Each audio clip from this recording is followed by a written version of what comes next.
Welcome to Franchise Killer, a podcast where we pick movie franchises or wannabe franchises, review them film by film, and see where things went wrong. All right. I was trying to do...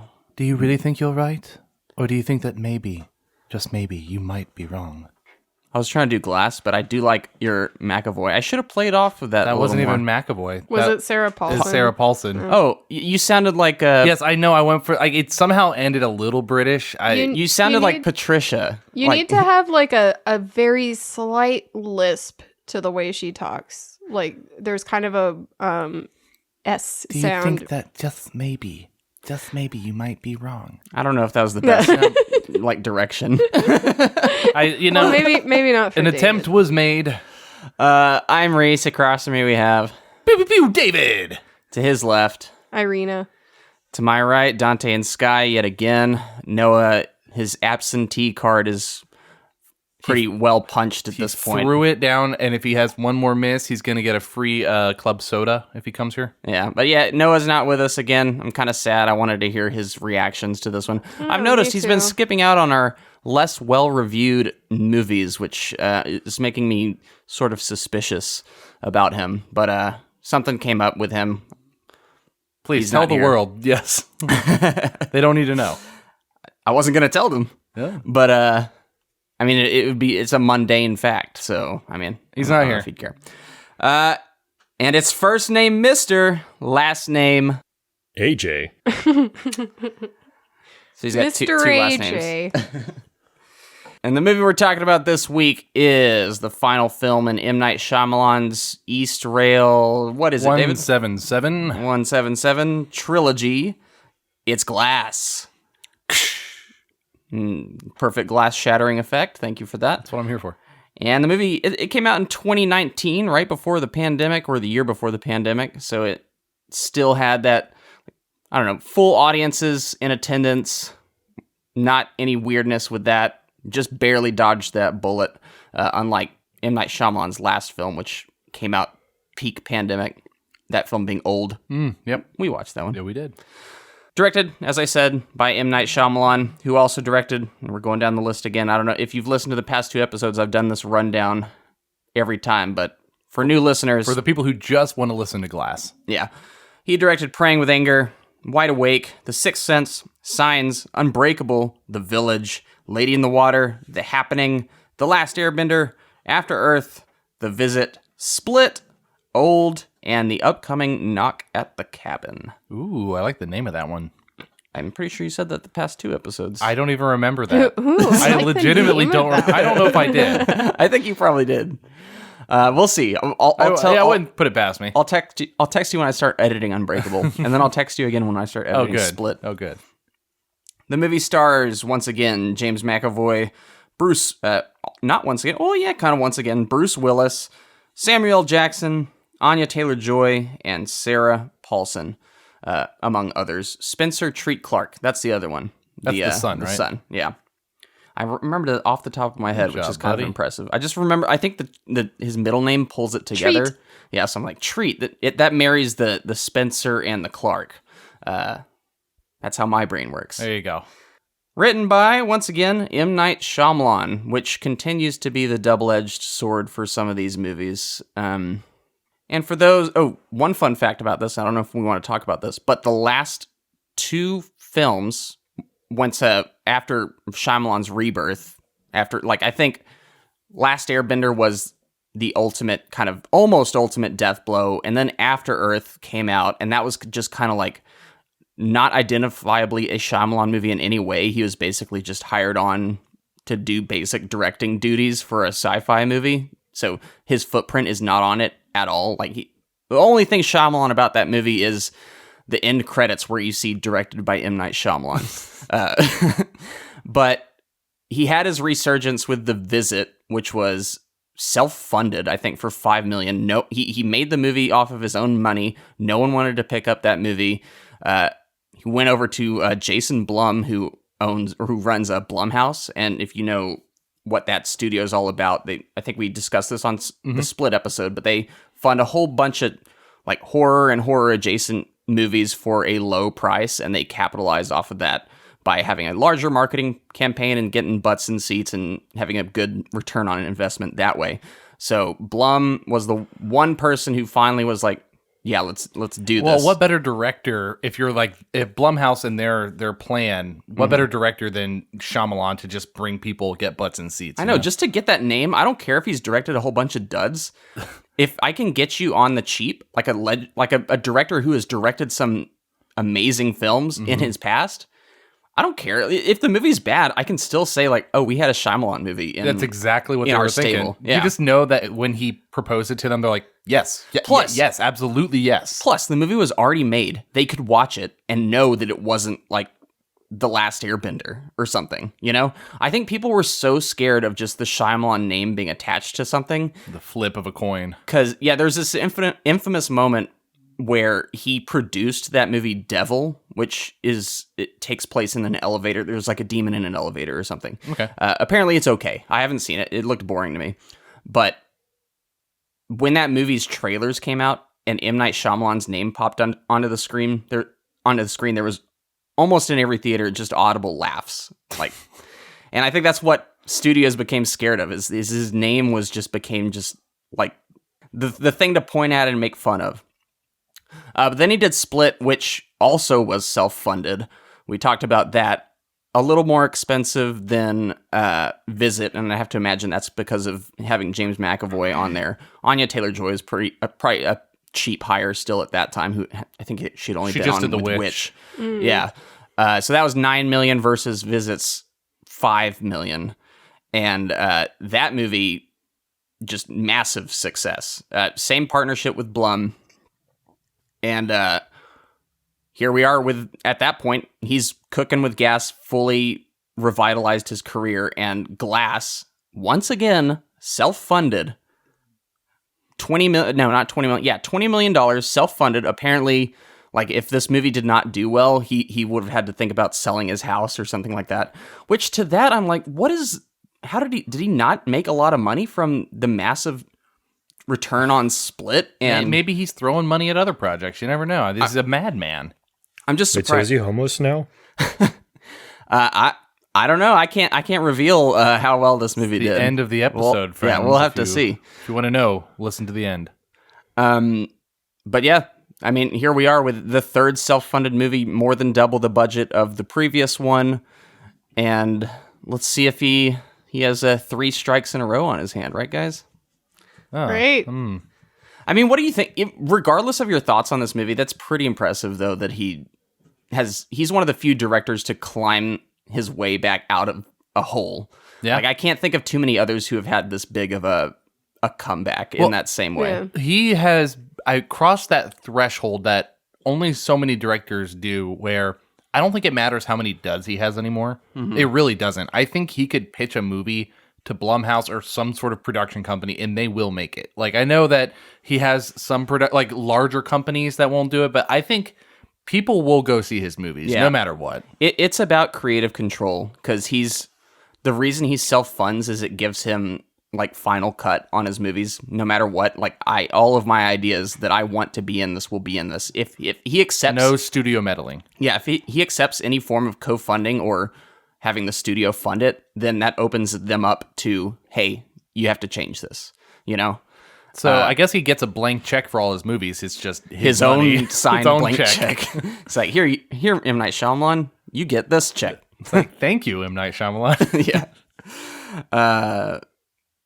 Anyway, for those that are new to this show, on this podcast, we first go over our thoughts on the film before revisiting it for the episode. Then we dive into the story, break it down bit by bit, and talk about the more significant moments. Then towards the end of the show, we give our brief reviews and numbered scores, along with an analysis on the health of the franchise and whether or not this film hurt it. So, David, had you seen Glass before your prep for this episode? No, I haven't. It's one of those things that I've been meaning to watch, especially since Split came out and we learned, Irina told me that it was connecting to the original Unbreakable movie. So when I heard Glass was coming out and I saw the trailers, I was pretty hyped up for it. Yeah. And I maybe similar to some other people in this group, they waited a little too long, and then once it came out, they heard some of the feedback and then decided not to go see it after all. So, and that's where I'm at. Irina, how about you? Mine is pretty much David's verbatim. Like, I waited too long and heard that it wasn't as great, so Copy I wasn't and paste. that interested in watching it. All right, so copy and paste from David. AJ, how about you? Yeah, so the hype for this really, well, I guess I was kind of the opposite. I know people were really kind of hesitant about it, at least in my circles, going into it. But I was pretty optimistic, and I saw it in the theater, and I was actually just pleasantly surprised. Oh. That's weird, because I could have sworn you hadn't seen this one before. Well, it was, I don't know, this was actually my kind of, I think, my first real exposure to McAvoy. And then what's his name in the wheelchair? Oh. X-Men First Right. Class. Yeah, First Class. First glass. I liked it. I liked that one. That is clever. a good one. Well, you got the McAvoy connection there. And the wheelchair. My new band name, the McAvoy Connection. True. And the bald head. McAvoy Connection and the bald head. Right. How Anyway. How about Glass? Glass, no, didn't know it was a thing. Really? And, So you didn't even know of the marketing or anything? I mean, I could, if I think back, I couldn't pick it apart from the marketing for Split. So but I feel like I saw Split marketing and I don't remember Glass marketing. Okay. Yeah. It all kind of So. bleeds together. Yeah, I wasn't even really aware that this trilogy was a trilogy. So That's probably why the whole Bruce Willis of it all in Split wasn't a surprise to you, because you probably conflated the marketing of these two movies into, I don't know, one thing, I have to assume. yeah, they just weren't really on my radar whatsoever, except for the Split, me knowing I wanted to see it based on the ad spots. But All right. so fresh eyes on this one for me. So I think I'm the only one who had seen it before. I saw it in theaters, but my expectations were tempered because of some of the early reactions to the movie. So yeah, I had seen it once and did not revisit it until this episode, and we'll see if my opinions have changed in any way. Or I didn't even reveal what I originally thought. I'll keep that a secret. Good job. So we'll Or see. even if you have opinions. Yeah, maybe I don't. Maybe it's just a vacuous, empty space. That's how I feel about you with movies in general. You just It's a you just delusion. sit there and it all just goes through you. Yeah. With that said, David, you want to give us a quick call to action? Maybe I should do Patricia this time. Hello! That is definitely No, not. that's just Euphegenia Doubtfire. Children. Would you like a peanut butter sandwich? Oh, could you please say peanut butter sandwich the way he does in this? Make it work Peanut with... butter and jelly. Yeah. Make it work with the call to action. I'm trying to remember how to PB and J. J. Sandwich. Yeah. sandwich. Hello, everybody. If you like this podcast, then please go on Apple Podcast and give it a 5-star review. And if you do, I'll make you a PB and J sandwich. Fantastic. And if you don't, I will bring the beast to your house and he will eat you, because you are not an innocent soul. I like that. No, that was good. A little clap. Make the world believe in us. Yes, that was one of your better ones in a little bit, David. I'm trying to think of PB what does J. sandwich. Sorry. What does the beast say though? Rejoice! Yes. Rejoice, for the podcast is here. It's a pretty good beast, too. Yep. Are those the two you've been practicing in the shower? yeah. Just like nailing for the episode? It scares Irina. I'm just in the shower. She's in another room. She just hears, Rejoice! Yeah, I don't ask questions. And you creak the door open, and he's on the ceiling. Just like turn my head real quick. That'd be a little freaky. With that said, David, you want to take it away with that story?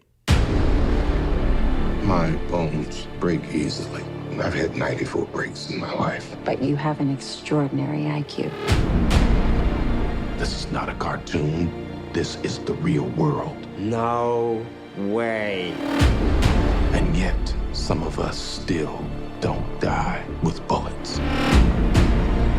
Some of us can still bend steel. I've been waiting for the world to see that we exist. May I meet the beast? I hope for your sake that he likes you. That sounds like the bad guys teaming up. A lot of people are going to die. Don't do this. Are you ready?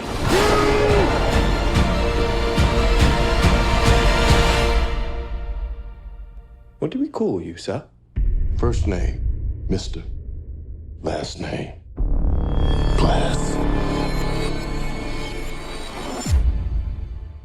3 weeks after the Horde incident at the Philadelphia Zoo, David Dunn, a superhero vigilante coined the Overseer, and his son, Joseph, tracked down Kevin Wendell Crumb, a man struggling with dissociative identity disorder, or DID, who has been nicknamed the Horde, at the abandoned factory where he is holding 4 cheerleaders hostage.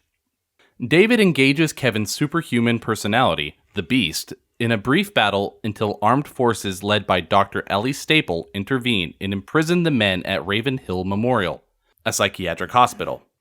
Elijah Price, aka Mr. Glass, who intentionally caused the Eastrail 177 train wreck David survived 19 years earlier and sees himself as David's destined foe, is also being kept at the facility, but he is kept under sedation and therefore considered completely harmless, right?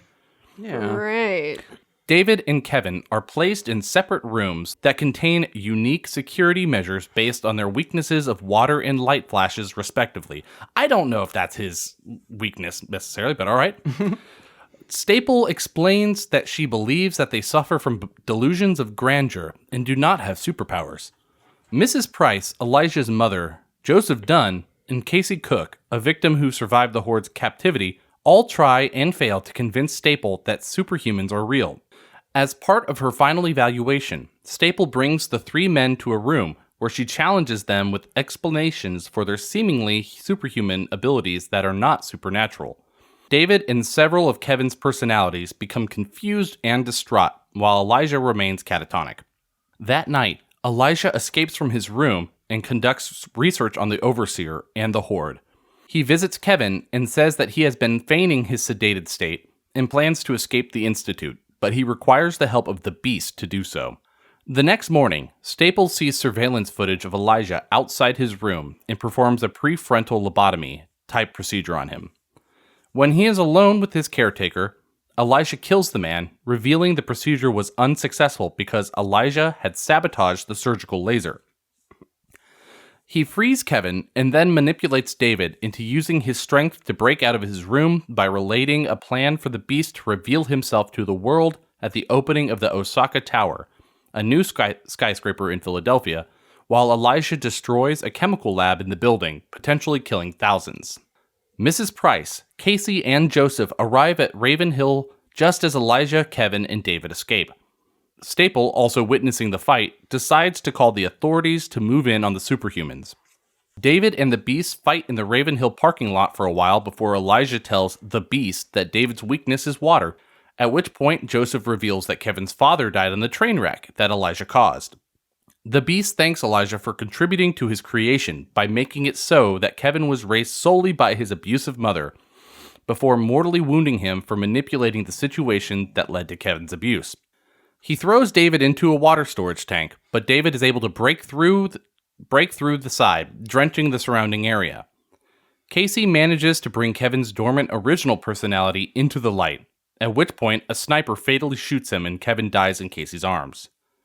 While a SWAT officer drowns David in a flooded pothole, Staple reveals she is part of a clandestine organization that has been suppressing the existence of superhumans for millennia by tracking and killing those with superhuman abilities, as they see such individuals as a threat to the stability of the world order. In the aftermath, Staple deletes the surveillance footage of the confrontation and makes plans to move on to investigate the next case of suspected superhumans. However, when she overhears a group of comic book nerds discussing the tropes of a super genius mastermind, she realizes that Elijah must have had a secret plan and discovers he arranged for the Raven Hill surveillance footage of the fight to be live-streamed to a private website, leaving her and her organization defeated. Mrs. Price, Joseph, and Casey each receive a copy of the footage and release it to the public, finally exposing the existence of superhumans. I wanted to start this off by asking y'all what your expectations were for this movie going in. We had seen Unbreakable. A lot of us were new to Split. Now we have the union of the two characters. In the brief time between watching Split and then leading up to Glass, what had you formed in your mind that this movie would be, or what did you want it to be? I mean, I don't know if you're pointing at anyone, but Anyone About just Mr. Glass. about Mr. Glass. Yeah, and him, I don't know, in a Von Doom kind of role or something, and some confrontation between the Beast and the Overseer, and just, I guess, more of them directly interacting. Yeah.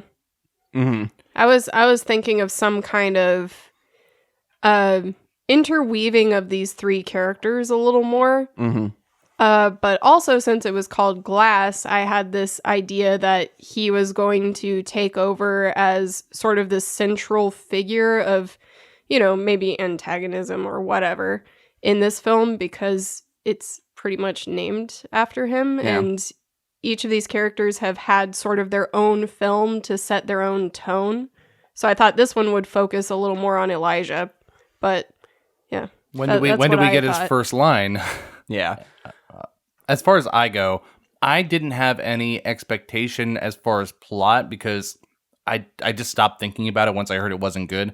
But then I listened to screen drafts, and they do a good job of kind of explaining without breaking the story apart.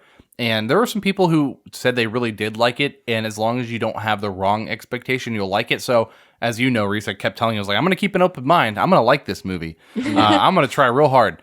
And, yeah. It's one word. I expected action. Oh, yeah. Yeah. What did I get? Not. Not action. The problem with this movie, at least from the onset, is the movie is everything you don't think it is going to be, which part of that is expected because it's Shyamalan, and you kind of Shyamalan's so 50-50 with the way he implements or the way he wields unexpected turns of events. Like sometimes it's very successful, and in hindsight it makes the film a lot better, and in other times it's like, yeah, I wasn't expecting that, but also that you made all the, like, you zigged or you zagged when you should have zug. Like Zigged instead of zagged? Yeah, that's what I'm looking for. Zug? Thank you. It's drink Thank instead you. of drug. We're going back to World of Warcraft there. Yeah, but it's Zug. zigzag. Yeah, there you go. And this falls into the latter category of, yes, you subverted my expectations, but not in the right way. Like, I like my expectations being subverted, but I also like to find satisfaction in the subversion. Mm-hmm. You know? You got me. You made a bad movie. Yeah. Got him. Yeah. And I think, so the first inkling of this not being quite what I'm looking for, yes, we do start with David Dunn as the Overseer, which I think they could have found a better name than Overseer, but It's not bad. well, what it was, his unspoken name that we liked was Security, because he had the security jacket on, and all these cool framed shots of him The security guard. from the back. Like, you see him from the back, and it says Security on his back, and that's like kind of his unspoken. That's his Name, superhero yeah. name, and I like that know. superhero name. I'm partial to Pancho Villa. Pancho Or Villa. a Tiptoe Man. Tiptoe Man.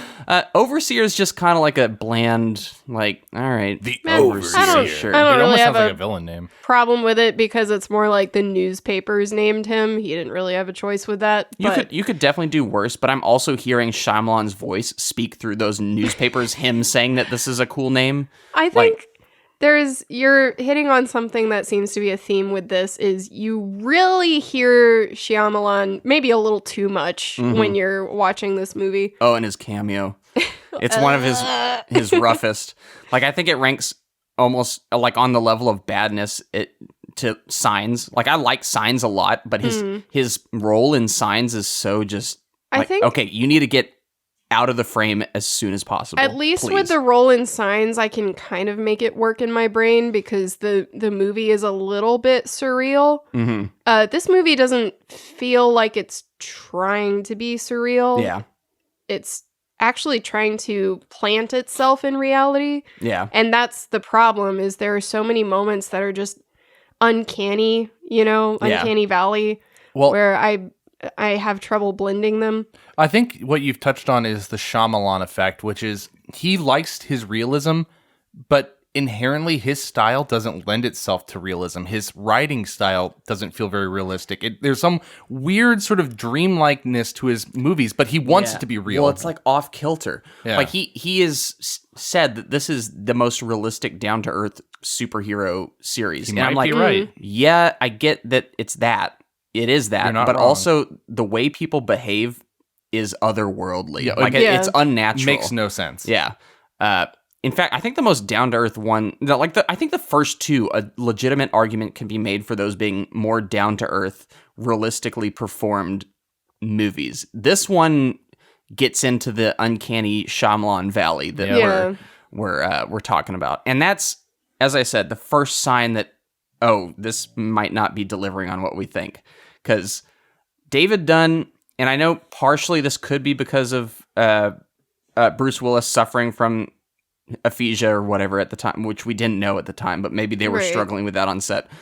But it almost seems like kind of a betrayal that at the end of Split, you hear the Unbreakable music and we get over to David Dunn and there he is. It's like, oh, awesome. We're going to get like he's going to be more central to this next movie. Mm-hmm. And he, even in the opening, when it seemed like kind of, this is a bit promising that he could be a central character in this. Right. It still feels like you're just setting this up so you can kind of sideline him for the rest of it, which, I don't know. Did y'all get in that impression?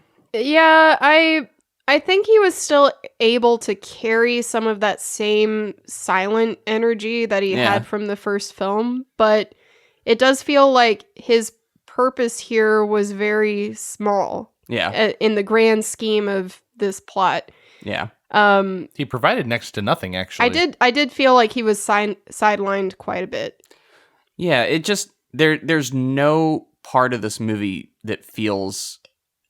I think I take that back. When Samuel L. Jackson finally starts speaking and we get some action from him, I start to get some of those Unbreakable vibes coming back in.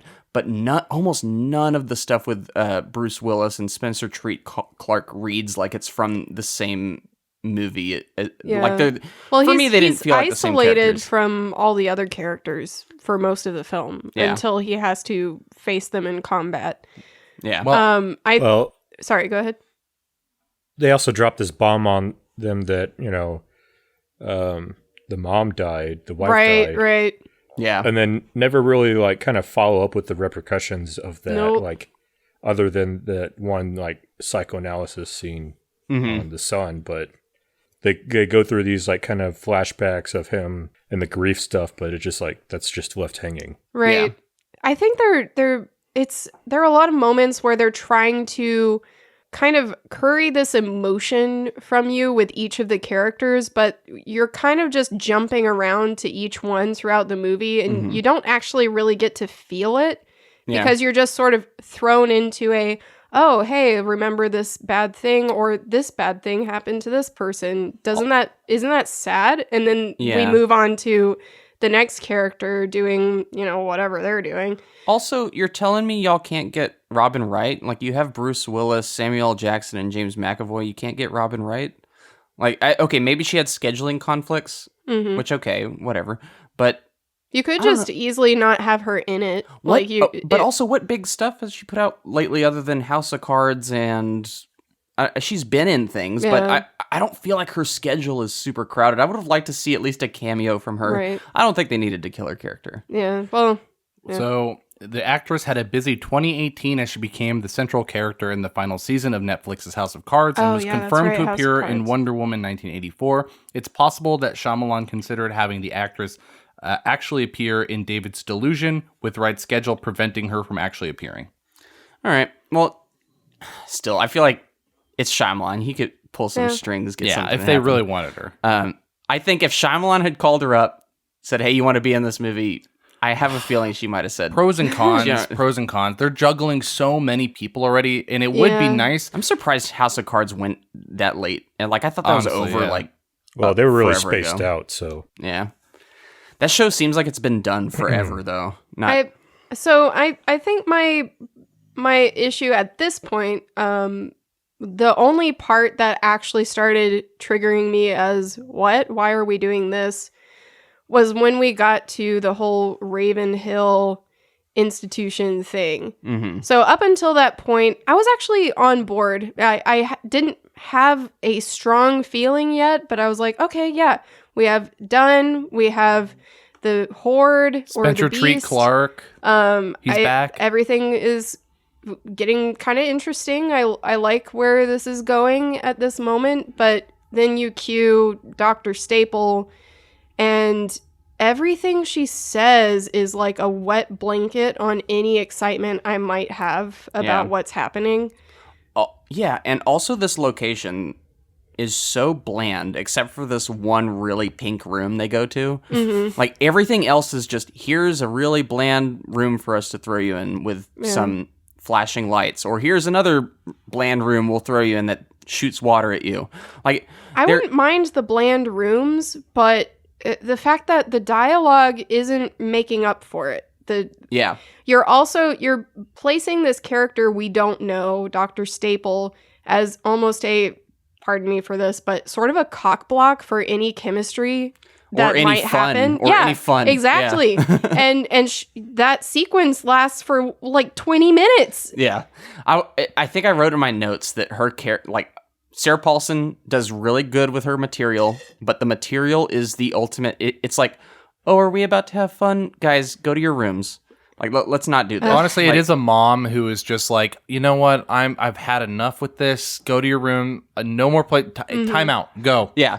well, not even that. She's just like stone-faced and blank and not emotive. Right. It just, I don't know. It just feels so soul-sucking. Yeah, it's like, it's nullifying. You have these three really interesting characters, and then this zero that, when you multiply it into the mix, it just creates a full zero. Yeah. And then, not to mention, once I found out that Elijah was sedated, I'm like, oh, really? Like why are you doing this to the audience? Like, so it's to build up anticipation for when it finally happens, but I don't think it's building up anticipation properly. No, like that's exactly what I was about to get into, which I will start by saying, maybe compared to the rest, I am favorable towards the movie. I do feel like I have probably the more positive view in this movie. Mm-hmm.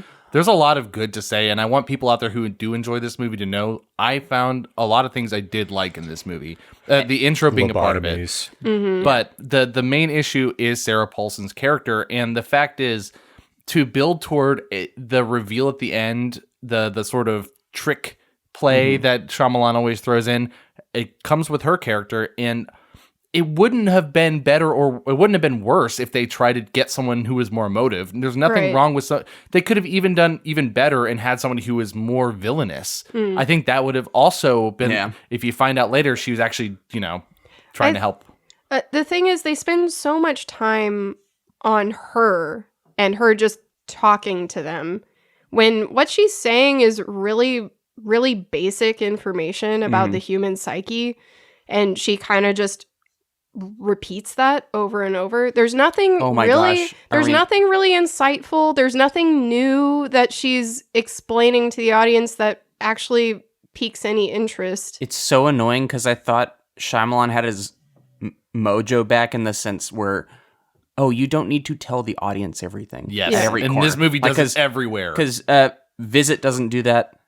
Split, to my knowledge, doesn't do it. I think it does it here and there, but it's not in an offensive way. This one is just like, here, you don't understand my brilliant mind. Let me write everything on paper for you and put it in your face And in the process, constantly. sedate you and lobotomize you. Yeah. You're going to keep coming back to that, well, aren't you? It's I was like, the audience was lobotomized by her. I don't know. I do think so. So sedate. I mean, the scenery doesn't help.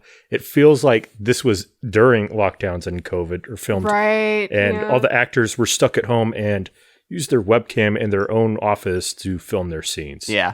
This Like, movie that's is how, like, mundane this is. Yeah, I'll say the first 10% of this movie is not boring, but the middle, like 75% of it is capital B boring. Like nothing particularly interesting is happening. And David, believe it or not, I'm actually kind of with you.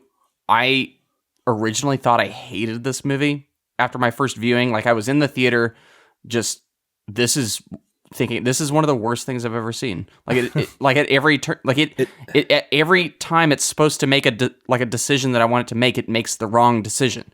And the premise would work if it delved into actual symbolism and actually had something a little bit deeper to say instead of just superficial, sophomoric, oh, you guys are delusional. Right. Yeah, People don't believe in superheroes. The end. The thing is, I think it does have something to say. It's just executing it in the wrong way. Like it.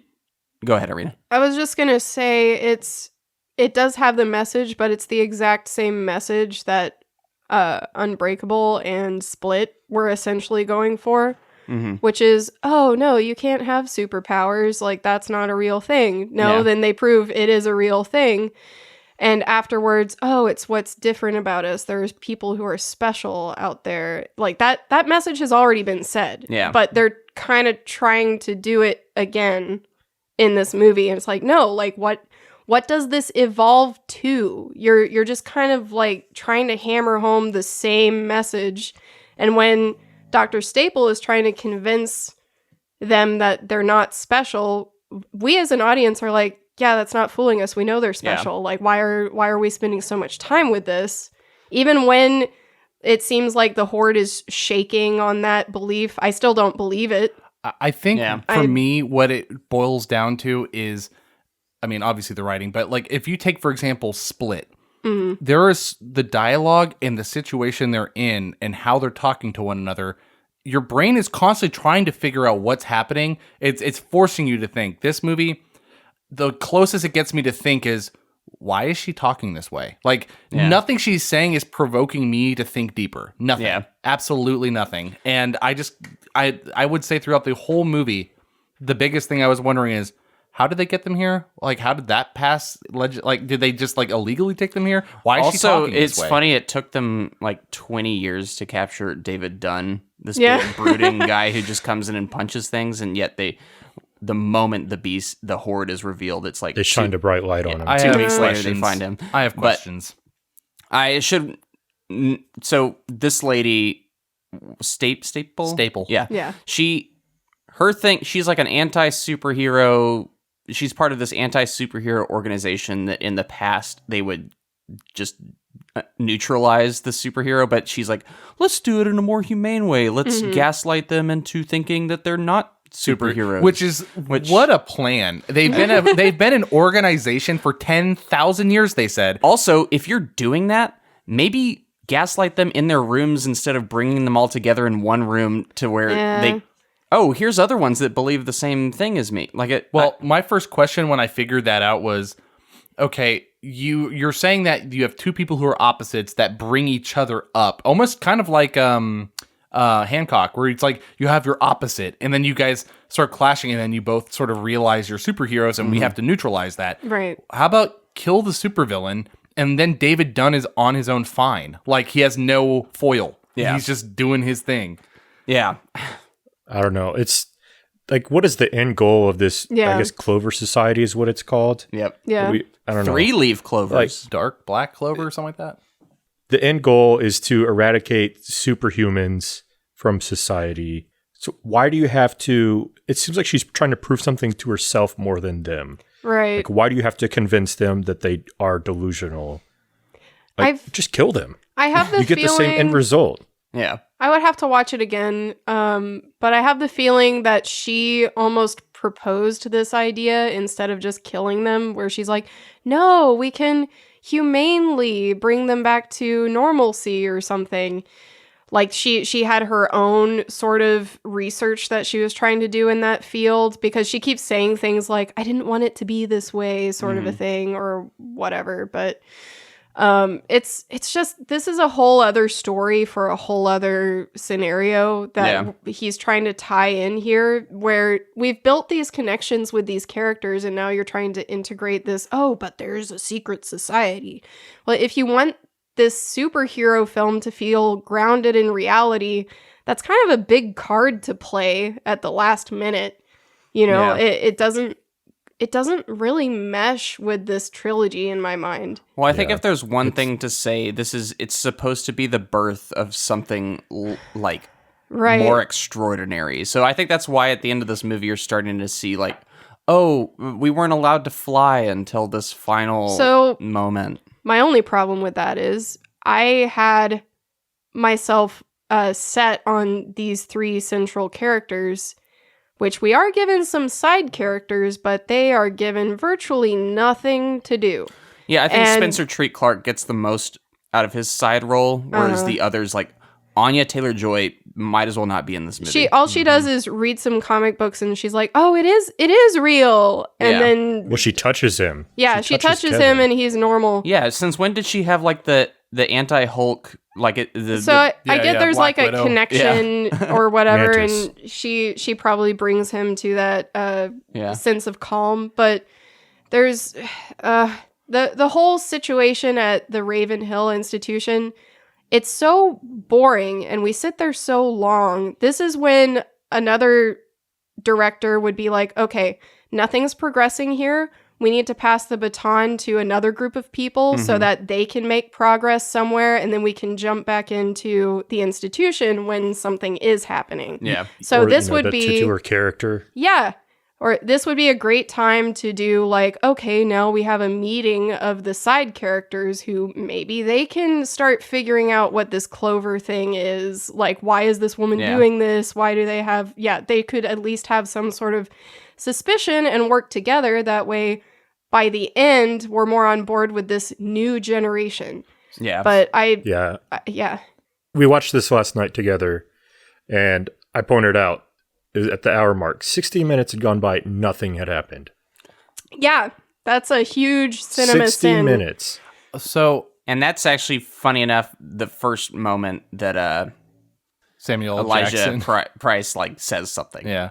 But by that point, I'm already 90% asleep. Yeah. Like I literally fell asleep Actually, in this no, movie we and tried woke up when talking. things were... We tried talking Yeah. to you, and we're like, I guess AJ fell asleep. I did. Because the action is all backloaded at the end. Okay, it happens, but I woke up and I'm like, what is going on?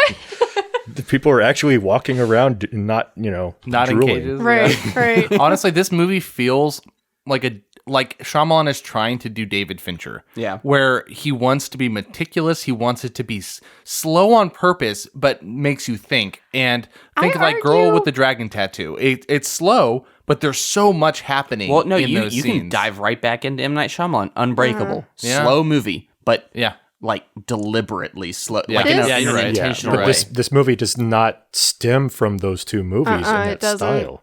Yeah. It doesn't. It doesn't have a hook. I know I was watching some interviews, and he said he wanted this movie to kind of stand alone in what it was. And it does, but not in a good way. So something that I did research that makes it a little more interesting in retrospect is the fact that Staple is potentially a superhero as well, or has powers as well. Oh, really? Yeah, and just very, very minor research on this one. They don't touch on that at all in this. Very, very small amounts. And the biggest thing is that she gets her own color palette, which it's the anybody pink. in these movies, if they get a color palette, typically means they have a power. That's true. Yeah, Shyamalan did talk about the use of color in this is to imply the superheroes. They add color to the universe, and this is, I will give him credit, this is a more colorful movie than the previous two. I think I don't know. It's about definitely that. more colorful than Unbreakable, which is a very monochromatic, Yeah. just very saturated movie. And yeah, I'm distracted by this one scene with all the pink that's playing right now. So yep, that's colorful. Staple is pink, and supposedly her power is of persuasion. And That's what I was saying while we were watching the movie, remember? Yeah. Well, they even kind of hint at it with like that one comic book. I wish they had. That's the one thing Shyamalan, I wish he had just came out and told us. He hasn't admitted like he to tells that. us every freaking thing about this movie, but that leads me to not believe it. Well, there's a lot of people who did a lot of background work on this, and the condensed version of their background work that I am now plagiarizing is that, one, she has her own color scheme, but two, she's working in that organization to try to help superheroes. And she has a power, but it's suppressed where they don't know she has it, and so she's kind of infiltrated it, and there's like a whole thing. See, and that sounds cool, right? Yeah, I like that idea. That is reading so much. Oh yeah, it is. Well, the one thing that makes sense about that to me is that what she says to convince them is like kind of laughable. It's like, I've seen a lot of really great rock climbers, as she's talking to the Beast, and I'm like, yeah, but none of those rock climbers climb on the ceiling. Like, for some reason, he's convinced by that, or he's starting to be like the part where they're like, oh, those bars are really old bars, and I was able to move it with a wrench, and you're like, no. Yeah, this wouldn't convince a regular didn't convince us. Normal intelligent person. Buckshot, just brush that off. It glanced aside, you know? Go ahead. What? No, just off of that buckshot thing. I think she said, oh, you know, there wasn't gunpowder. Like, I can't remember what she said, but it was like, no. Yeah. So, David, as I was alluding to earlier, I did not hate this movie like I did the first time I watched it. So I'm here to kind of support you. We met in the middle, actually, because I was thinking I was going to be more positive. You definitely thought you were going to be more negative, and here we are. I think there's stuff to chew on, and let's get into the whole Samuel L. Jackson of it all, Mr. Glass. I think when he finally speaks, this movie is injected with a little bit of life. Like, for me, it was first 10% when the heroes are out and about and they're not confined to this location was good. And then once again, we wait a very long time. This movie is a dead fish. It's a nothing burger. And then finally, Samuel L. Jackson is given something to do, and it becomes what its title is supposed to be, the Glass movie. And he's devising this plan that you don't even know is happening. And I actually really like his interactions with the Beast, or whoever he is at the time, whichever personality it may be. I'll just call him the Horde. And even though I think, I don't know if the plan he comes up with makes any sense, I'm at least more engaged with the movie at this point, because I'm like, okay, finally, we can see what's happening with Mr. Glass, and we can follow him, and Samuel Jackson has become an actual character in this versus just this sedate, drooling man in a wheelchair who just stares angrily at nothing. Like, this movie just felt like it was just kind of snickering at the audience, like, haha, you wanted this, and we're giving you this instead. And finally it starts to relent and be like, okay, we'll give you some of what you want. Did y'all feel the same way? Yeah. Ooh, I'm detecting a disappointment from the Mr. Glass side of things as well. So I think he starts off really strong. It's a little too late for me. An hour is a long time to wait for something like that. And I do tend to love slow movies, but this is very different. This is slow, but not feeding you with anything. Yeah. Like, I don't feel fed with any information until you get to this point where there's a little bit of life pumped back in. But nearing the end, a lot of his lines get a little too expository, just kind of like every other character. Which I would say 50% of those lines are necessary exposition, and the other 50% is like, you don't need to say that. No. Or at least give the exposition to one person and then let the others actually be people. Yeah.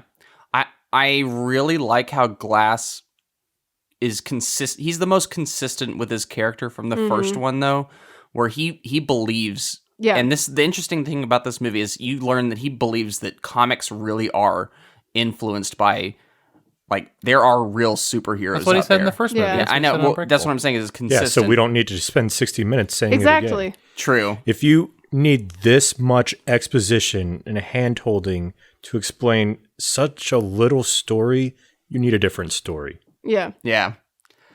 I think it's trying to say other things than that, too, just not successfully. Or the other things it's trying to say aren't compelling. Yeah, on a philosophical level, this is Jaden Smith 10 years ago. How can mirrors be real if eyes aren't real? I don't even know the I don't know. reference. No, that's Jaden Smith tweeted that like 10 years ago or whatever it was. Shows How about a different analogy here? Okay, I don't know if maybe if you're familiar with graphic design or not, or fractals, okay? So fractals are like kind of a squiggly pattern. When you zoom in, it's the same pattern over and over. As you keep zooming in, the detail maintains detail. It's not stretching out anything, or I guess in like graphic design or game modeling and stuff like that, it's levels of detail. Okay, so you pull out long shot, you can get away with a little bit less detail because it's far away. As you zoom in and get closer, then your model has to have more detail in it. And then as you zoom in again, really uptight, then you have all the detail there. It's levels of detail increasing, as opposed to the opposite where you just have a flat billboard, cardboard tree or something that's got 2 pixels on it. I feel like this movie was stretched out, zoomed in so much, but the detail was not increased. Yeah. They're stretching out so little content and like substance and pretending like it was substantial over 60 minutes, and there's just nothing there. Yeah. I agree. It's So the true meaning behind Glass. Ugh. I figured, you know what? I don't know what the message was, and obviously it wasn't spoken well enough to get across to us. And through AJ's analysis of the pixel thing, where how are we supposed to figure out what the deeper meaning is? This is what the deeper meaning was supposed to be, apparently. The ultimate message of Glass is about the persistence of faith and a connection to the infinite through suffering, that no matter who tries to stifle or control it, faith will remain and generate both superheroes and supervillains. Well, Yeah, but again, that's Swing and a miss. yeah. but again, that's Unbreakable, pretty much. It is. Yeah. That's what Irina Yeah. was saying, yeah. Yeah. It's already been repeated. Yeah. Well, So let's talk about some positives here as much as we can, because I know there's people out here that like this movie. So I'm gonna go out there and say, for people that find significance in color, the use of color, there's some interesting stuff here that I kind of like. I think with the Horde, was that a laugh? no, it's just the way you said it. Just like, if you like color, there's some things I like. There's some good things. Yeah. So Wearing a yellow shirt. yeah, I do like the symbolism of the characters and what they mean. So the Horde, he's yellow, and he's like, I guess it's something to do with religion and something like that. Yeah, That's the one that's less clear. purity for me. through suffering. That's kind of what Split was going over. Yeah, obviously green for David Dunn's character. Green gives life, or that's life is cultivated through that Yeah, color. don't hurt yourself, Reese. No, I mean that one. Yeah, I think that one makes more sense. No, he's straining to add meaning to this. Unless Yeah. you're Especially through unless you're successor Kubrick. characters. Yeah, and Unless you're Kubrick and the green means That it's death.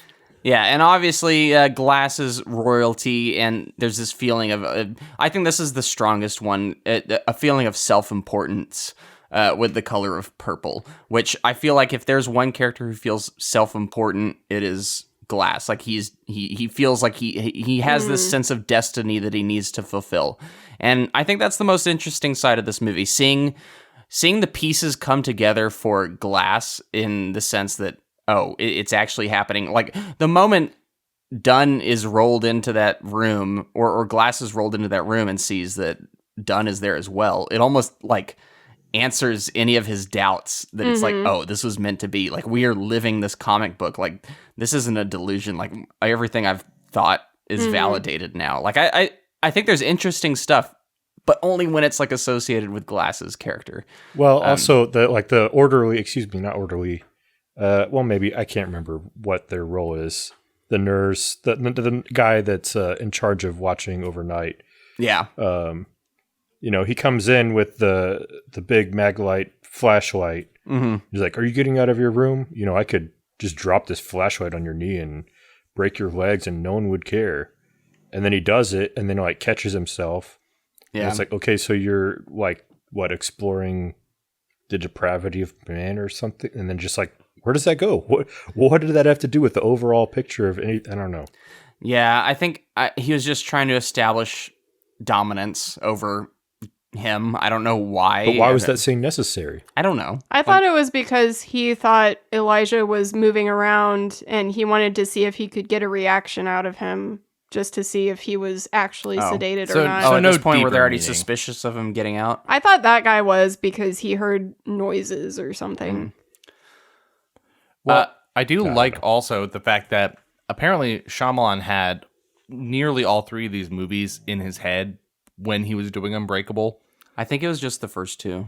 Well, I definitely know the first two, but there were hints, I guess, from other things he did that he had a plan for this without... It wasn't hinted at in the movie Unbreakable like it was with Split. Like, Split 100% was. Like, Well, the thing is, he always wanted the Horde or that character to be in Unbreakable, and then decided that it was just too much to be in that one movie. So I feel like he needed a vehicle to be able to say, "This is an origin story." And that's what this movie was. Yep. which I still think is kind of silly. That line specifically. In this movie. It's the origin story. Okay, so let's fast forward in the plot here. We've obviously been jumping around, but let's just get to Glass organizing this prison break with the Horde.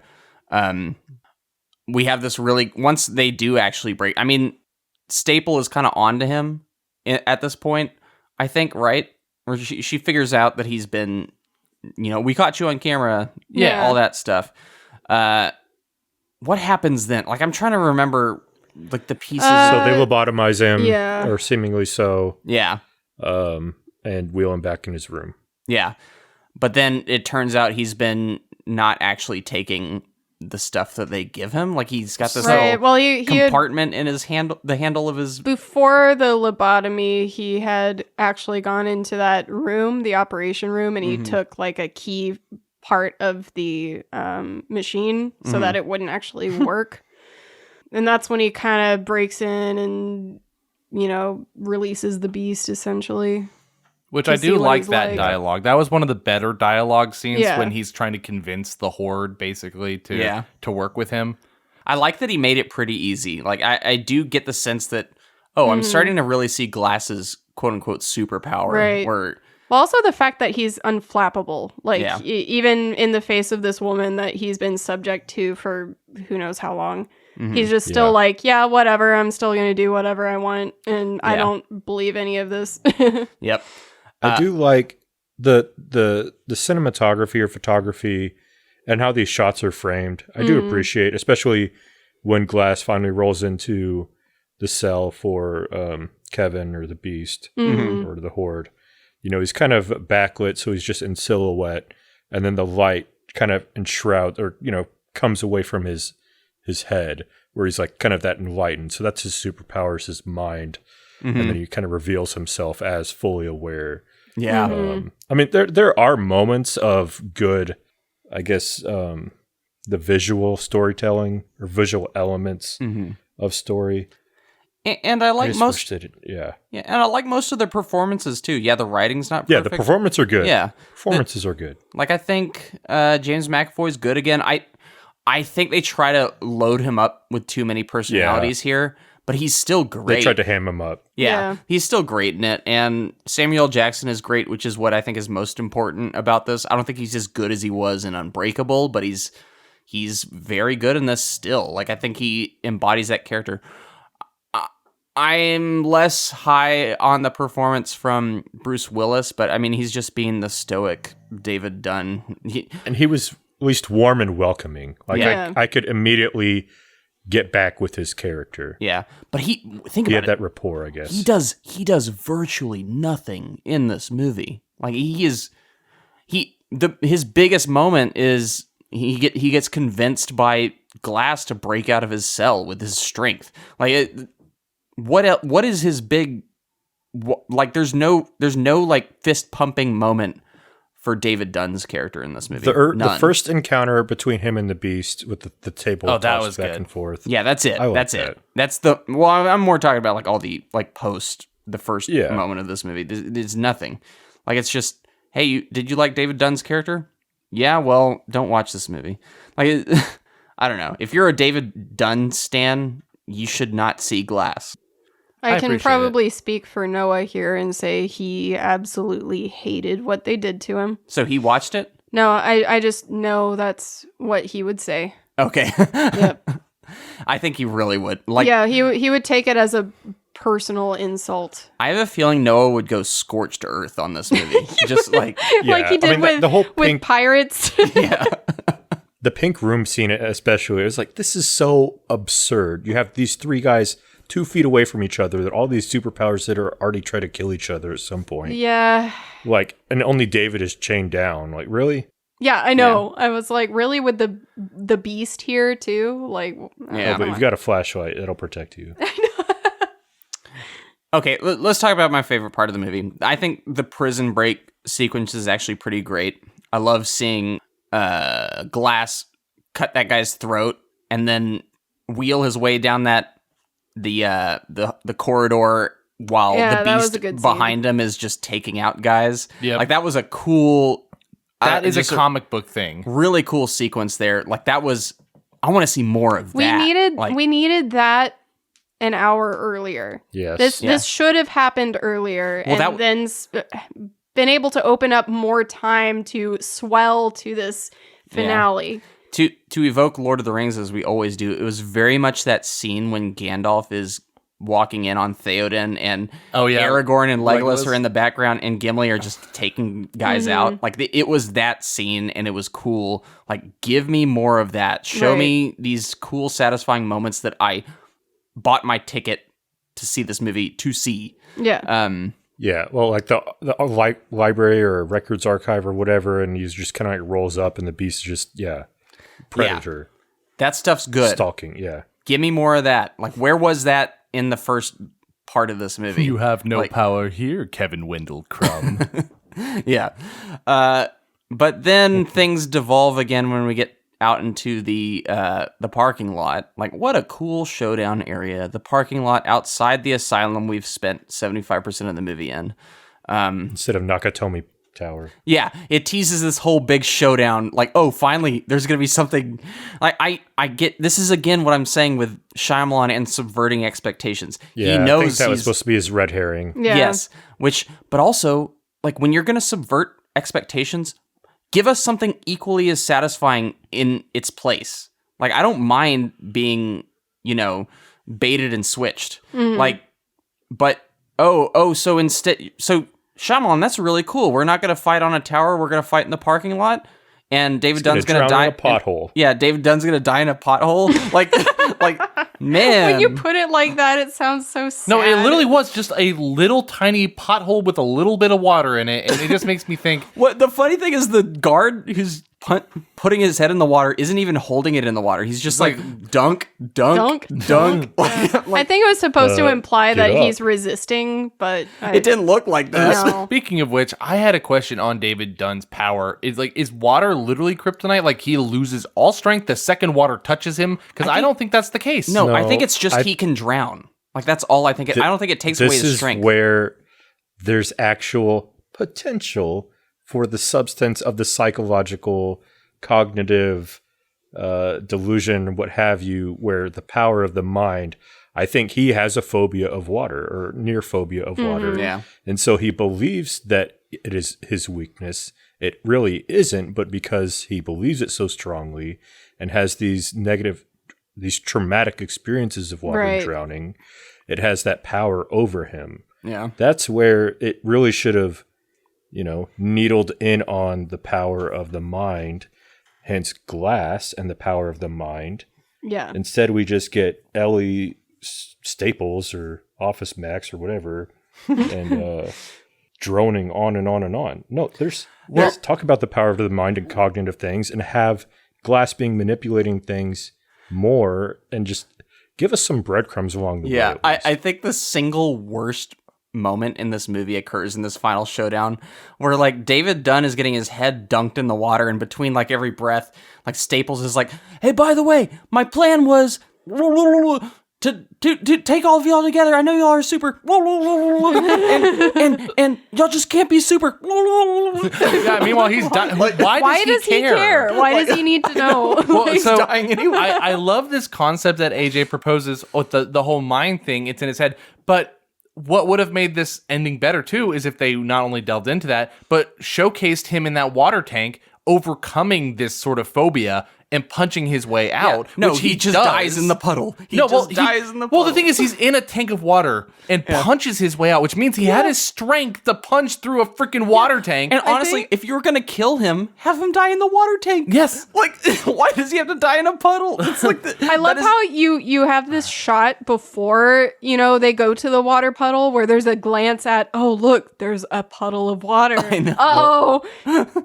It's ultimately defeatist. It's proving the bad guys right, that these are just ordinary people and not super. Yeah. Because he dies in this humiliating way, this mundane, just stupid way. The thing is, he knows he's giving the audience the middle finger with that. So what does he expect us to embrace his middle finger? Like, no, we're going to give you the middle finger right back for that. Like that. All right. I want a listener out there who really likes this movie, who thinks they know deep down the message and you're literally going right now just fuming because we're not getting the true message. I want you to go to our Instagram, message us, comment on the post at some point, and tell us, why was David Dunn able to escape the water tank on his own with his power, but not able to just stand up from a water puddle? Yeah. Can please explain this to us? Because that was natural rainwater. Yeah. Distilled oil runoff or and something, asphalt. It's pure water. I do not mind David Dunn and all the other superheroes dying. That is not my issue. It's just the manner in which they did it. There's something odd about this scene where I know I've read some arguments in favor of it where people are talking about, oh yeah, but this is what happens if superhumans are actually real. This is just a very real way of going about the superhero trope. And that's why we don't have this grand showdown that we're expected, because we've seen Marvel and DC, whatever. But there's something about this scene that feels like a kid that's playing with a bunch of toys, where they only have two hands, so they can only play with two toys at a time. And the rest of them are all kind of like standing in the sidelines waiting for their turn. Yeah. So he's like, all right, now let's pick up this one. And like, because you have all these side characters just kind of watching what's happening. And just weird choreography in this scene where you're not quite sure what's happening. Yes. Yeah. It's all very strange. And like Elijah's mom, like her being there makes me feel like she's in on it with Ellie Staple. Yeah. I love how they're Like, is she part of this just society? happen to be here at this time. Like Spencer Treat Clark's character, Anya Taylor-Joy, the mom, they all kind of show up at for this confrontation. Yeah. How? I don't Why? know. They all decide to go show up at the same time because they've made their own kind of realization about something. They were all researching. Yeah. I don't know. That high school principal really, really convinced her to get out there and save the world. I love that how terrible that scene was, where he was like, "Hey, they caught the guy. You must be happy. You must be happy." Like no one. They caught the bastard. Yeah. So bad.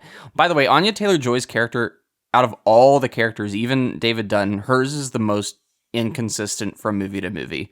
Like her character in this, did they take the scars away from her too? No, she had some showing on her shoulder. You just didn't see it because it's mostly like around her abdomen. I believed that she was like turning over a new leaf in the last movie, but for whatever reason, I had such disconnect from this character from the one that we learned of in the first one. Like all of the subtlety was gone. Yeah. Like, she used to have she used to be a layered character in the first one. Like she had problems and she felt human. And this one, she just felt like, oh, I have to be here as a puzzle piece to this thing. Well, it's supposed to be, she's supposed to be redemption for Kevin. Yeah. To give him strength to take the light and overcome his demons. Because she was able to overcome her traumatic experience and do justice in her story and inspire Kevin, and that just fell flat. Like, there's all these things that, yes, real life sucks. Like, there's not happy endings. If you want that to be the point of your story, then at least build it right. Yeah. Yeah. Don't give me 60 minutes of snores. Like, yeah. I don't know. So I want to counter any arguments people might make where they say, oh, well, you just didn't enjoy it because it's not your typical like superhero knockdown drag out. And I'm like, no, that's not the case. Yeah, it's I just agree. that Shyamalan before he just by his directing has promised me something that's a little more refined based on Unbreakable and Split. With this, it doesn't feel refined. It feels like he wanted to rush to the ending because he was kind of tired of the concept, you know? Yeah. He's like, oh, I've already kind of moved on mentally to something else, but I need to finish this. That's the general mood I get from watching this. And by the way, like, Unbreakable had barely one action scene, and we loved it was that excellent. movie. Yeah. So that's not the concern. No, it's not. I do want to push back, though. I do think that M. Night Shyamalan did care about this movie. I think it's just a severe miscalculation. Like, I've read a bunch about what went into this movie, and he self-funded it. It's the most expensive movie that he's self-funded. He cared about concluding this trilogy in the way he wanted to conclude it. I just think, like, mistakes were made. I think the pros and cons of having no oversight is that you might think an idea is cool, and if people aren't on board with it, pew. Yeah, I think Arena. It's Duncan Jones. I think he's suffering again from getting a little high on his own supply. Oh. He knows what is expected out of a Shyamalan movie, and he's leaning into that a little too hard. Where you want this, well, you're getting this. Yeah. You know, I don't know. I could be wrong. I don't know. To me, it feels like someone that sort of checked out of the project partway through. But I mean, I might be completely wrong on that. I'm just wondering if maybe it's too many parts for him to juggle. Yeah. And he just didn't know how to, like, It might be. coalesce them all. I don't know. You should have asked McAvoy for help with that. Yeah. Final moments, though. All of the three main characters have died. I thought Wendell Crumb's death was the most effective of the three. I actually kind of liked his death. That was kind of sad. Like, that actually was sad. Yeah. Okay, and I guess Glass's death was okay as well. My issue, though, is what Glass has done is kind of, in the end, like, it's looked upon as, oh, this is not a great thing, but, oh, this is a positive outcome to the situation, because now superheroes are known to the world. As we know, he dupes. They like to use the word dupe in this movie. He duped us. Yeah. Super duper. You got super duped. But yet they dupe Staple, and she has her little breakdown in the hallway. And essentially what Glass did was release all this footage, extraordinary footage of these heroic acts. And Irina, was it you that said as we were watching this that, you know, in today's culture, you could easily, like, fudge some of this on YouTube or... Yeah, like... that's like my immediate reaction upon seeing those wouldn't be, oh, there are superhumans among us. It would be, that's some really good editing work. Yeah, like, have you... Subscribe for more. Like, their big scene of David Dunn being super heroic is bending a bar very slowly and also punching a vehicle in a kind of blurry footage, and the vehicle, like, kind of goes up on two tires. You're also forgetting about the one scene where you see a door kind of crash off of its hinges, but you don't see any people in the frame. Exactly. Yeah. But then he walks out of the room. But David, if you saw this footage on YouTube, you'd be like, oh, the corridor crew probably put this together Exactly. for a little special effects. No, and honestly, maybe this would have been more effective if it was like in the 70s, if this was taking place back then. Yeah. It Yeah. Make Secret Society. Yep. Yeah. I like the idea. The execution is not good. And I think that's a constraint of the budget. Again, it's only $20 million, but I still think, come on, we need something a little more spectacular to sell this idea of, oh, the heroes are among us. Yeah. You know, like I need something unexplainable. Like we live in a world where we see this tic tac in the sky that no one can explain, that does super crazy maneuvers in the sky, yet no one's willing to say that, oh, that's a UFO for sure. Like we've kind of just cast that aside. Some people are willing. Yeah, some people are willing, but it's not like it hasn't been this world changing thing. You think us watching a guy? You see it too? but you think us seeing a guy like twist a metal bar is like, oh, Irina, I'm convinced. Irina, you won't believe what I saw on the internet the other day. A guy bending a bar. I would just look at you like, oh yeah, that's cool. No, seriously, watch it. Like I would look at it and go, wow, that guy's kind of strong. Yeah, exactly. Like you could tell me it could be like a Guinness Book of World Records, like man pulls bar and twists steel, and I'd be like, that's pretty impressive. Good for him. Yeah, like he deserves that BuzzFeed record. never lies. No, but in this world, someone will see that and be like, oh, maybe I can fly, and just try jumping off a Oh building. gosh, it's going to be the beginning of Kick-Ass. it'll lead right into Kick-Ass because that guy jumping off the building. Yeah. But so what did y'all, apart from that, what did y'all think of the ending? The scene where they're in the train station, all three of them, the kind of related characters to the leads of these three movies, all kind of grouped together, and yeah, cut to credits as they think about the future that they face now in this superhero occupied world. I'll go first. Yep. Supposed to be inspired with hope. These characters seem like they want to be hopeful, and I just feel sorry for them. Yeah. Also, I do they're too. taking inspiration from a terrorist. Yeah, I know. That's always been my part of confusion there, is that the mother is supportive of her son in a way. He killed thousands of people. They all treat Elijah like, oh, some people make mistakes. And he's like, no, he lived in his mistake and he's touting it as truth. This is his gospel. Like, why are we hanging out together like you guys are all in the same boat? It's not exactly.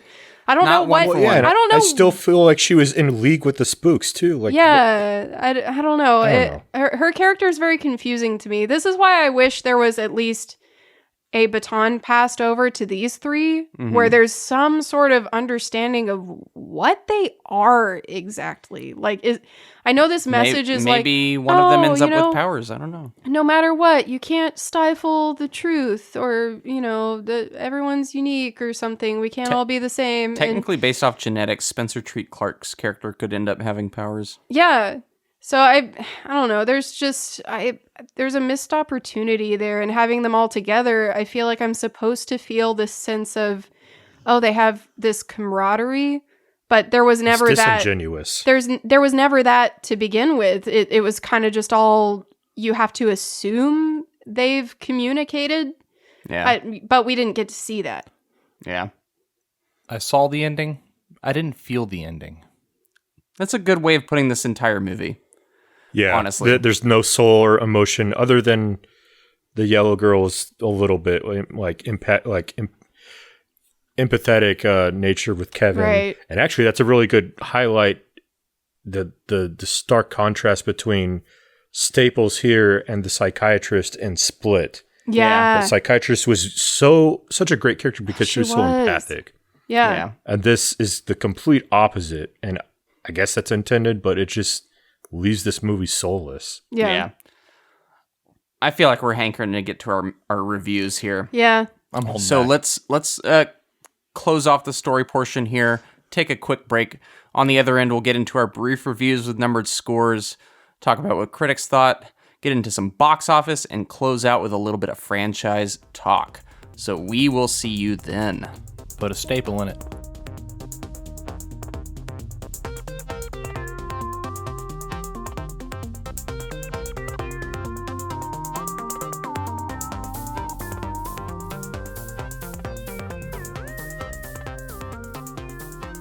Welcome back.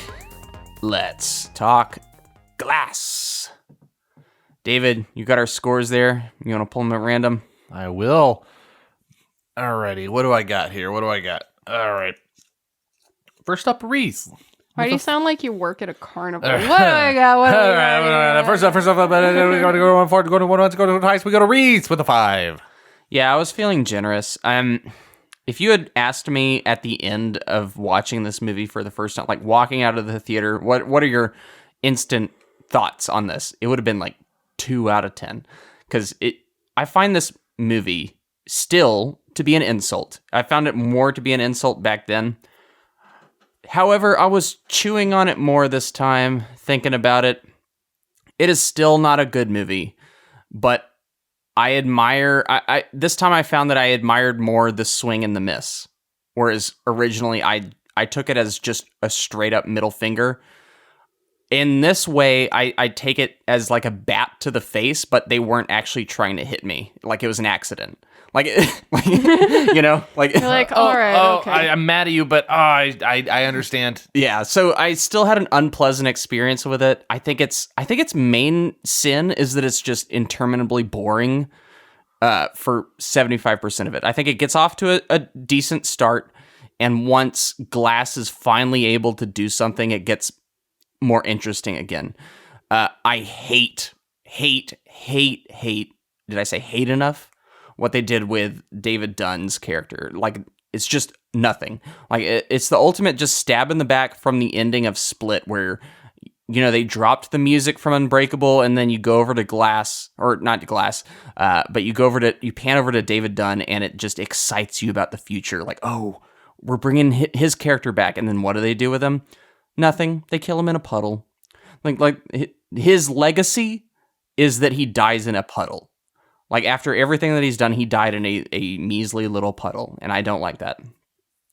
But again, it's I do think this movie ultimately becomes Glass's movie, which I think is appropriate because the movie's called Glass, and I do like him kind of, as dumb as the plot is at times, I like him being the puppet master, like pulling all the strings and making everything happen. I think that's cool.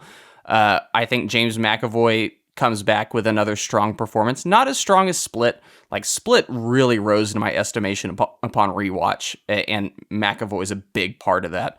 And this, he's kind of... It's kind of a distant echo of the same performance, because he's trying to do too much, and it kind of dilutes each of his personalities that he had developed so strongly in the previous film. But it's still there, and McAvoy just... Any scene he's in, it is at least engaging to watch him move around and do his thing. There's no way around it, though. This movie has so many critical flaws, despite some of the things that I like about it. It's just not the ultimate flaws. Is just not a fun watch. Like, there's certain things that are engaging here and there about it, but it just... When you put this up against Unbreakable and Split, it just craters and it crumples. Like, it almost just kind of looks pathetic in the face of those other two movies that are just so confident in their vision and so, like, well executed. This one just seems so... It's scatterbrained and just lacks a hook that those other two movies have. Yeah, it's an extremely mixed bag. Slightly more positive than I was on it when I first saw it, which I originally thought it was terrible. Now I just think it's like kind of just a muddled mess of a movie that gets a few things right and a lot of things wrong. So, All right. Reese with a 5. Next up, we have Irina with a 5.5. Yeah, I've pretty much said a lot of what my review was in the course of talking about this movie. I think the thing is, it can't be helped. I can't just talk about this movie without voicing frustration. And I honestly feel like that's a sign that there was a missed opportunity with a lot of things in this. Again, I really don't have a problem with not having a typical superhero film. I actually like that. I think that's one of my favorite things about this trilogy is that it's not your usual superhero film. But I think that's where this movie kind of like swings a little too hard in that direction and then loses their characters along the way. Mm-hmm. I think all of the actors are doing a great job with their performances, what they're given to do, but it feels like they're not actually able to live the character in this world like they were before. Mm-hmm. They all feel like they're speaking Shyamalan's words without actually getting to be this character that they got to know with previous film work. It's very empty to me. There are some scenes though that I actually do really enjoy, and you finally feel like they're actually living in the moment, which is mostly between the Horde and Elijah when they finally get to team up and stuff. And that's mostly like within the Ravenhill Memorial, whatever it's called. We spend far too much time in this location. For a movie that kind of expands to a really big concept, you stay in a very, very small space and you feel like you don't really get anywhere with it. By the end of the movie, I'm really confused as to what even is being said. Mm-hmm. I know what is trying to be said, but everything that's happened doesn't feel cohesive in my mind. It's all been kind of all over the place and almost kind of focused more on trying to show you too much without really threading the needle with it. Mm-hmm. So I'm giving it a 5.5 because I think it was incredibly ambitious, and I'm glad that it was at least finished. Although I don't giving really... it 5.5 because it's a completed movie. It's completed, and it's not so confusing that I didn't know what was happening. I just think it was poorly done. So it's like slightly above average for cinematography and some of the acting and some of the scenes. But I'm kind of begrudgingly giving it a 5.5. Mm-hmm. Because I know there are some saving graces. I'm really upset. Mm. All right. Next up is AJ, taking his score and shoving it into a small puddle and drowning it while he explains his thoughts. 3.5. Nice. Yeah, I'm actually going to take it down to a 3. I didn't even know how to rate this because I can't. There's the positives are so few and far between. Mm-hmm. Yeah. And this movie, like, I'm not mad about this movie because I guess I'm not heavily invested in this franchise, this trilogy. I like it. I appreciate Unbreakable and Split. But I guess just this whole world is newer to me. Mm-hmm. I'm not, maybe it hasn't sunk in and that I haven't built a relationship with these characters as much. I think if I had, I would really be more upset. Yeah. This just is, Irina said it best, this is empty. It's hollow. It's a shell. They're saying words without any meaning. Mm-hmm. And it's just soulless. There's no empathy or emotion or anything in there. And these characters and this story is so far divorced from what the development was and should have been, to the point that I honestly feel like Shyamalan doesn't understand his own characters. I feel like the bright spots of, kind of Kevin popping out and maybe the incidental moments of like conscience and versus consciousness, Mm-hmm. and the power of thought and the mind and that being about Glass's character, I feel like those were almost accidental. Yeah. Coming through versus what was on screen. Like literally chop off the first entire hour of this movie and you will have the same movie with, without a nap. Or at least condense it to like 15 minutes. I've been kind of mulling this over, and it's not a 1-for-1 analogy, but or comparison. I kind of see with this trilogy a comparison with the Godfather trilogy. Oh yeah. You have 1, which is great. 2 is, like I would say a lot of people love 2 more than 1. And then you have 3. And it's literally called the coda.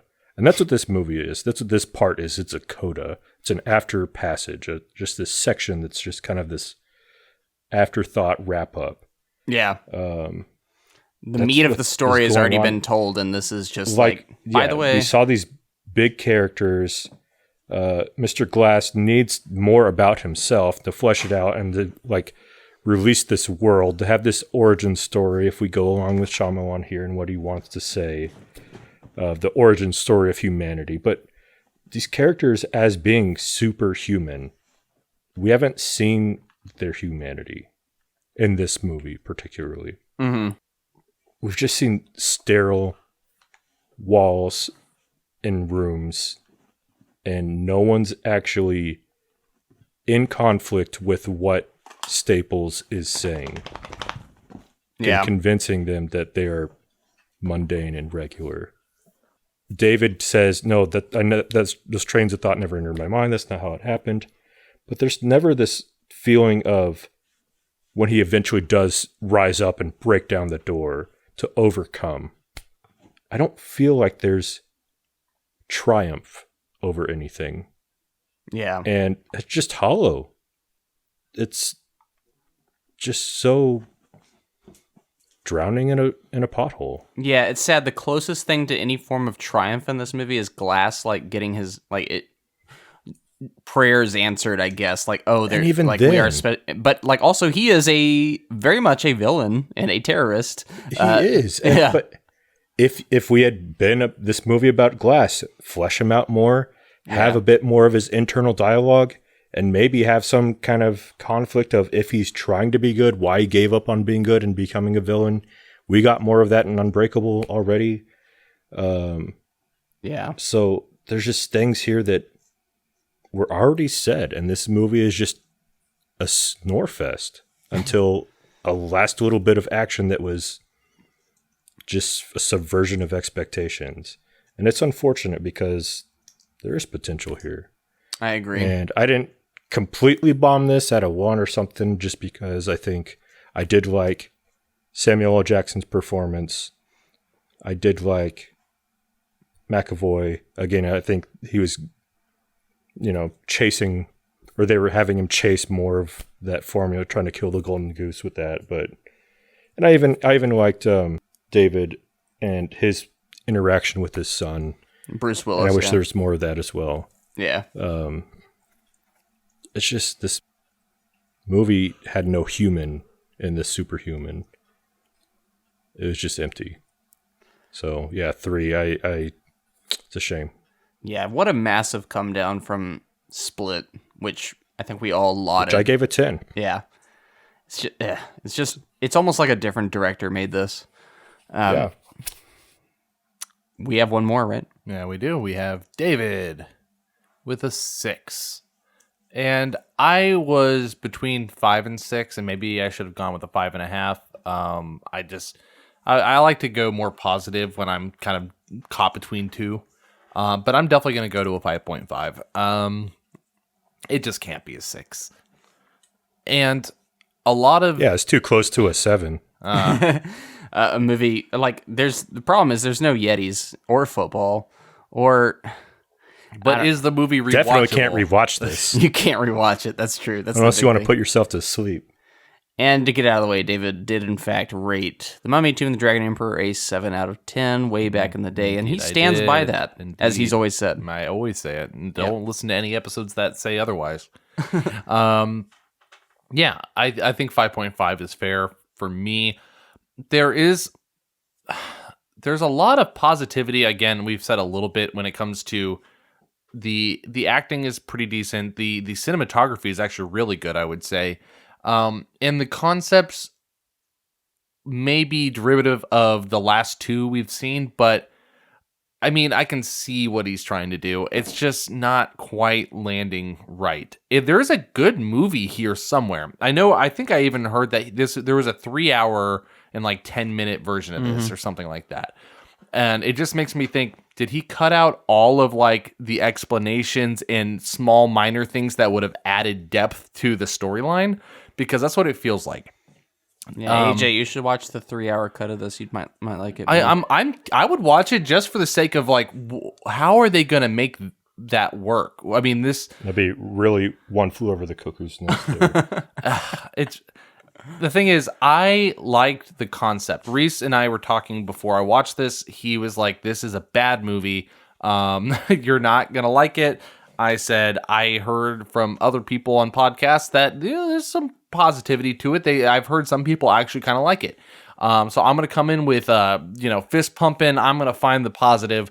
And very quickly, I was humbled by the fact that it just did not land the way I wanted to. Maybe not the way Reese disliked it, or even some other people disliked it. Still only give it a 5. That's not bad. I know. Well, you've come up since your first discussion with me. And a lot of it has to do with the fact that some people think that there needs to be more heroic action. That is not even close to my problem. Mm-hmm. It's the dialogue and the spoon feeding and the fact that they just don't want to explain anything in depth with the characters. It's just they want you to think that there's something deep without you actually having to do any work for it, or them doing any work for it, for that matter. I mean, it's just, I really like the idea of the secret organization. I do. I like the idea of maybe even if she is a hero trying to pretend to be bad to try to help them. There's something there I could totally get into. Mm-hmm. I like the setting if they did more with it. It's just, I feel like that theory is a bargaining stage of grief there. Look, I think there's stuff out there. I think you could find something. I just think he could have done something with that. Let's just say if I wanted it, he could have done it. You know what I mean? Anyway, I think that there's something in this that's possible to be good. And I see it. I'm just disappointed deeply in a lot of these scenes. And overall, it's not rewatchable, but it barely crosses. It's not his worst film at all. Like, not even close. Oh yeah, it's not like I wouldn't. It just feels weird. Like, you have a gut reaction for a score. Like, I couldn't give this a 4 in my heart. I couldn't give it a 4. Yeah. Like, it has to be at least a 5 in my heart for some reason. So 5.5. It seems all right. Put it on the back of the DVD box. AJ, you want to crunch those numbers for us? All right. Glass has a group average without Noah's score here at a 4.8. That ties it with Highlander 4 Endgame and places above Flubber at a 4.6 and below Mortal Kombat 1995, which had a 4.9. All right. Okay. I think I'm okay with that. Another title from David's Everyday Superheroes, or however you'd phrase it, Hancock at a 5.2. So far, David. Actually, no. We've had some bangers, so I'm almost thinking like this is coming after Hancock. That is so totally not true. But yeah, I would say my series so far is above average. It is above average, but kind of all over the place. You gotta throw some things in there to knock you off course. Yeah. I like having a mixed bag of. I don't like to just watch all good movies. I know that sounds weird, but I like to watch some of the not so good ones to emphasize the good. It's funny. Yeah. Yeah. We kind of almost jokingly alluded this or compared this to Sucker Punch when we were watching this. It's like, what if this all was in Mr. Glass's mind this whole time? Like, yeah. I think I would have been happier with that story. That would have been more of a twist, that's for sure. Yeah. Could you imagine the fan outrage, though, if Shyamalan was to say that Unbreakable and Split never happened? Or Oh, or are you saying that Glass was all the imagination and the other ones existed? No, I was saying the first two. The whole thing. Yeah, there would be it'd be interesting, but there would be so much outrage, I feel like, for that. Critics. Rotten Tomatoes, this movie has a 36% with a audience score of 67%. On Metacritic, the movie has a 43 with a 6.5 audience score. And on IMDb, the movie has a 6.6. So mixed trending negative is what I would say with Glass. So there's some outliers there who are like, yeah, it's good. But I would say the majority of people do not take too kindly to this movie. So again, we're kind of in that same range there. I'm waiting for the next. I wonder when the next movie happens where we strongly disagree with critics. It hasn't been in a while. Yeah, I don't like agreeing with them. Yeah, not a lot come to mind. Like Reign of Fire, we really loved. Oh, great movie. Which I don't understand why people wouldn't like that. I movie, just got into a discussion with a friend who, like yesterday, was like, "Hey, have you seen Reign of Fire?" I was like, "I actually have an episode on our podcast about it." He's like, "I love that movie. Why didn't it get more attention?" I was like, "You should listen to our podcast." Yeah, it's like it's so good, so good. So yeah, again, mixed negative reviews. Not the worst case scenario, but pretty close. Honestly, I feel like maybe actually it is kind of the worst case scenario given how successful the previous two films were in just that in execution of story. Like this is very few were wanting what this movie gave us. I feel like so close. I'll say close to worst case scenario, even though the reviews weren't outright terrible. But did M. Night Shyamalan lose his house? No, he did not. Yes, he did. Oh. You don't know. Wait. What? Box office time. Woo. This movie released on January 19th in 2019. Also playing at the time, The Upside, Aquaman, Dragon Ball Super Broly. Wow. Spider-Man Into the Spider-Verse. Oh, yeah. Excellent. Great movie. The movie is budgeted at $20 million. I said it earlier, but that is slightly more than double Split, which cost $9 million. Still a very low budget, especially when it comes to Shyamalan, who, when he was at his prime, was like his movies costed between $70 to $100 million to make. So, what I think is okay. One thing I'll say about his movies now, like Split and Glass, is they look almost, from a cinematography standpoint, they look almost on the same level as his previous ones that cost a lot more. Like, yeah. I think while the content I don't like as much, I think they look the part. They look really good. He's able to do a lot with a little. I'll give him that. What do y'all think this movie did worldwide? AJ, I'll start with you this time. All right. I do know that Spider-Verse didn't make as much money as I think it deserves. But there was another big name in there. It still did pretty well, though. It's getting a sequel. Yeah. What was that other name? There was a big title. Aquaman. Yes. I'm going to say 50. Worldwide? Yeah. David. What was that first number again? What first number? The budget? $20 million. 80. 80. Irina. Well, 60. 60. David, you got it. The movie made worldwide Oh my goodness. $247 million. Wow. Yeah. There's buzz. So I know you weren't watching the marketing for this, AJ, but this movie was massively hyped up. Like whereas Split was just marketed as this thriller that people were excited to see, this was like finally two worlds coming together, the Split world and the Unbreakable world.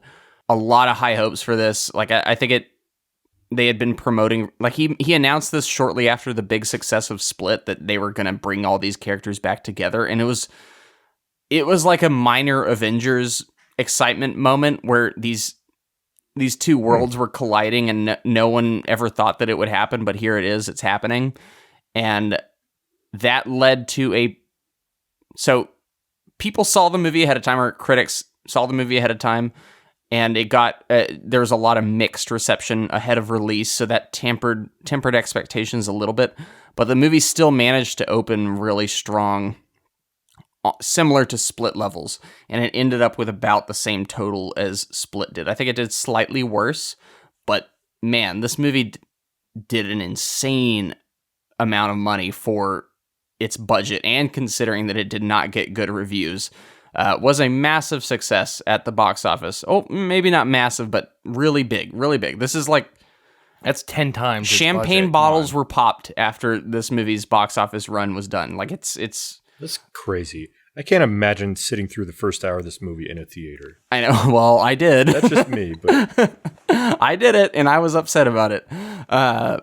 Yeah, lots of people saw this movie. Like, okay, what's even crazier is it opened to 40 million in the U.S., and it didn't crater after that. It actually had decent holds weekend to weekend, which means, as we saw with what audiences thought, they didn't actually think as negatively about it as critics did. I thought it was going to be like, guys, this movie is shit. You got to go check it out. Like, check out how bad this is. No, I think some people legitimately like this movie, and response was like decent to it, and it held on to it had a decent hold at the box office. I can't explain it. I don't know how it happened, but it happened. So here we are, a very successful trilogy here. Is there a future for this franchise, guys? I don't think so. I hope so. There's not. From what I've heard, Shyamalan doesn't really like doing sequels anyway, so He has been quoted multiple times saying he is not going to be doing any more of these. He's done with it. And I don't think this is an origin story. I know, right? for our imagination.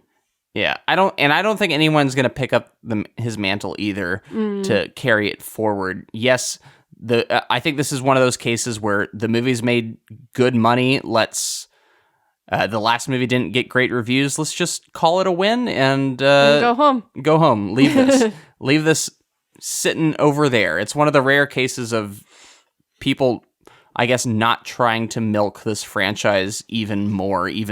I know we can argue that Glass maybe didn't need to exist in this form, but at the very least, I think this is a complete vision in Shyamalan's eyes. Like, he got to do what he wanted to do and close the book where he wanted to close it. So here we are, and I do not see any sequels to this. Maybe the only way I see sequels happening to this is if Shyamalan has another career downfall, just bottom of the barrel, and decides to climb back up by saying, hey guys, we can get one more of these movies in. How about that? To give him another boost again. But otherwise, I really don't see anything in this. I mean, we didn't technically see Spencer Price die. It's not happening. It's not I'm just happening. saying, I mean, they gotta like show him looks like he's dying. Do y'all think there's any chance for a future with this? Wait, did you say Spencer Price? Or what's his name? Elijah? Elijah Price. I feel like I It was knew Spencer Treat Clark. that's what it was. Yeah. First name Mr. Okay. Last name Spencer. I didn't see Mr. Die. Do y'all see any future in this franchise though? Or would y'all want anything else? I would say I don't want to see. I would like to see something, but I don't think there's much of a life. Somebody would really have to come out of the woodworks and like request it. Like, what if M. Night Shyamalan's son, if he can get him to do Avatar, the Last Airbender, then maybe if his son liked this trilogy, he's like, I want to see what happens with the superheroes, Dad. As if his son is probably still 5 years old. But He's not. But yeah. he's not. I know. But, I am more than welcome to anything in this vein, in this concept, idea. But in this story, this universe, this world, I don't care. Yeah. I'm good with Unbreakable and Split. Hey, we got two good ones. 2 out of 3, right, guys? Yeah. With that said, let's close the book on the Eastrail 177 trilogy. We really liked 2 of them. that's a success in my book. That's we got 2 on, and one that some of us are mixed on and some of us think is really bad. So not completely negative, right? Yeah. Yeah. Huh. I still wish I could have had Noah's opinion on this. Well, it would have lowered the whole overall score, so I think we're okay. Yeah. We got one movie left in the Superheroes It's Complicated miniseries. And it's an episode that we already recorded, but we lost. We're doing it again, and it's gonna be the crowning jewel on this miniseries here. The movie Wild West. Wild Wild West, yeah. Another one of our lost episodes. The movie is Zack Snyder's Watchmen. And you know what? I think we've put enough time between that first episode that we can provide a new and unique, fun experience for this re-recording. I think it's going to be different than our first recording, but with a lot of the same, goodies that we were able to put into that episode. Hopefully this will be an improvement, actually, now that we can maybe make it more, I don't know, focused or, Yeah. I don't know. We'll see. I'm excited to talk about it again. It's going to be a good episode. But next week, Zack Snyder's Watchmen. We'll see you then. Do not mention the Tiptoe Man ever again.